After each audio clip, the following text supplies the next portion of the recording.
Hello everyone. These seedlings are finally ready to be moved on, and it is exactly at this stage that most people lose them. Today I want to show you how to transplant them and also talk you through some of the common mistakes that we've all made when transplanting, or in the UK it is known as pricking out, seedlings, and why they tend to either sulk or just die off once this process has been completed.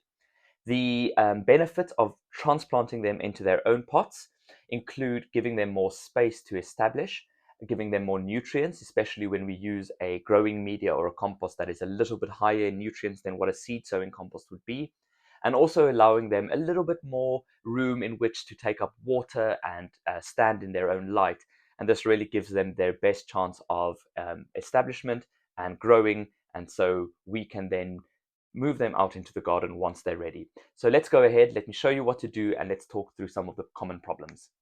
These seeds were sown about 5 weeks ago, and I'm using them as an example. They are parsley seedlings that have emerged. And one thing to take note of is, some seeds do emerge at various rates or germinate at various rates. Parsley is known to be slightly slow growing.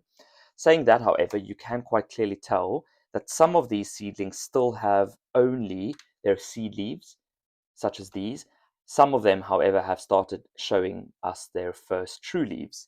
And generally, these young seedlings are quite resilient when it comes to transplanting. It would probably be preferable to wait for the true leaves to appear before transplanting, but I've also seen many seedlings be very successful if you handle them with care, even if you do transplant them at the stage where they only have their seed leaves. So this brings me to the point, and I wanted to mention a lot of people handle them too roughly, and this is where they break, they snap, and they just don't establish once they've been transplanted. So my biggest advice and my biggest tip here would be to really handle them cautiously. They don't have to be treated absolutely like precious gems, but it is better to handle them by the leaves rather than the stems, and to just take care when transplanting them into a new growing media, which in this case is a multi-purpose compost, which I'm going to fill up these 5 smaller pots, and then we'll get the process going.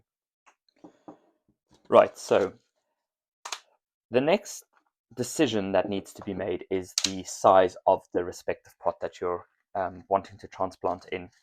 Depending on the seed type and the plant type, if you were growing larger plants, it would have probably been better to plant one plant per small pot. Because parsley is a fairly small herb, I'm going to actually plant multiple plants per pot, and if need be, I can transplant or prick out again if it becomes too congested. My experience, however, slightly strangely, has been that plants don't like to be quite alone in their pots. They like that companionship of other plants. Not too many, of course, that's like overcrowding our house as well with party guests, but they don't really want to stand alone, except if they're big independent seedlings and plants that want to grow very quickly and that don't want to share a space in terms of root zone and competing for water and light. So there you go. I filled these 5 pots. I'm going to try and get 3 to 4 seedlings per one of those, and that should be absolutely fine for their initial stage. And like I said, if need be, we can just transplant them into bigger pots at the next stage. I would say it's quite important to ensure that the little pots are filled quite fully, because what you're going to do is you're going to make little planting holes in which the roots will be dropped into. And if there is not enough compost, then one tends to have pots that are sort of 3/4 of the way full, and that just doesn't work really well or look very nice either. Another thing that I would advise is on a hot day, if you are transplanting, the best practice is to water these pots into which the plants will be going before transplanting into them. It just allows them to settle quicker and to not have any or minimal transplant shock. However, as it is pretty cold and pretty damp out there at the moment, I'm not too worried about that. I'm going to get them planted into these, and the moment that that is done, I will give them a water. But yeah, you can either water them beforehand or directly after transplanting. We're all set up to start transplanting, and now I want to really bring your attention to the biggest mistake that a lot of people make. And at this stage, once the compost in which the seeds were sown is nicely loosened to allow for maximum roots to come out, the biggest mistake I've seen and experienced is that people tend to pull the seedlings by their stems. Now, this is a really common mistake, and at this size, the stems are incredibly fragile. Once they're damaged, the plant rarely recovers. Leaves can be replaced, stems, however, cannot.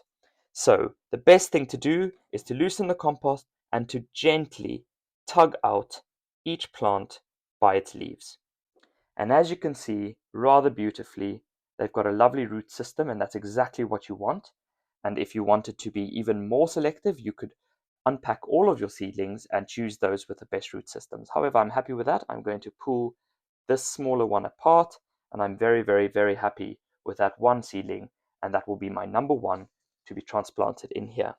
So using a finger or a dibber or a pencil or anything really, make a little hole, drop the seedling gently, try not to bend any part of the stem, drop it in and just cover up lightly. Minimal touch, minimal fuss, that would be the best. And keep repeating. A lot of people find this extremely therapeutic. I'm one of those. If you do happen to pull a seedling out by its stem and you notice it breaks, just discard the plant because it will eventually keel over and die. If you do happen to break a leaf, then don't worry about it too much. As I said, the leaves are able to regrow. The best thing here is to look after the stems and to handle the plants very, very gently and sensitively.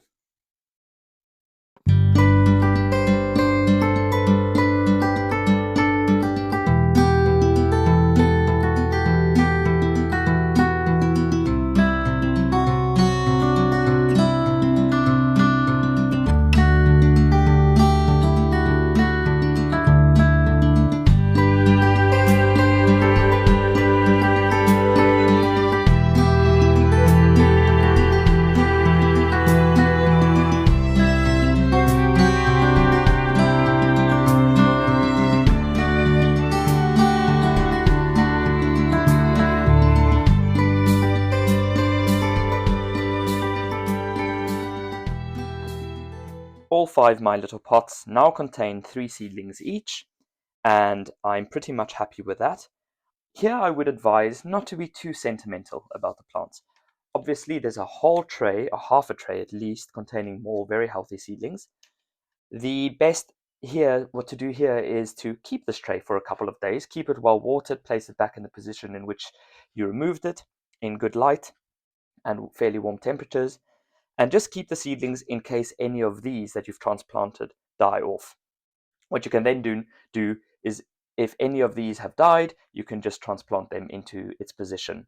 However, if all the seedlings that you wanted initially establish and grow well, discard these because the excess will just cause you to get overwhelmed with the number of seedlings, and we tend to hold on to too many seedlings when in reality we might only need 6 or 12 or however many you need for your purposes. So don't be too sentimental, get rid of the excess and keep them just sort of as backup for the first few days, because you will be very it will be very easily to tell whether the seedlings that you've transplanted have actually survived. The last and very important step is to now get them watered. This really, really helps to settle the compost, to settle the roots, and to ensure that none of these lovely little young baby plants stress too much. And just to reiterate, this could have been done before transplanting, but in sort of mild or cool or cold weather, as it currently is, it's absolutely fine to do it once transplanting. But do get the water in. It really just helps the plants to feel at home and to start growing away happily. And so there you go. We have transplanted them. They'll take up the water, and before you know it, you'll be pulling off their leaves and using them in salads. If you've lost seedlings at this stage, it doesn't mean you've done anything terrible. It might just mean that the seedlings needed a gentler approach. Let me know in the comments what you're currently growing from seed, and if you're at the transplanting stage, Also, let me know if you've seen any issues or have had any issues. And if you like content like this, please do subscribe to my YouTube channel, where I want to take you on a journey of talking about plants, on gardening, on mistakes, and ultimately how we can improve and become better people when it comes to working with these lovely, gentle creatures. Bye for now. See you next time.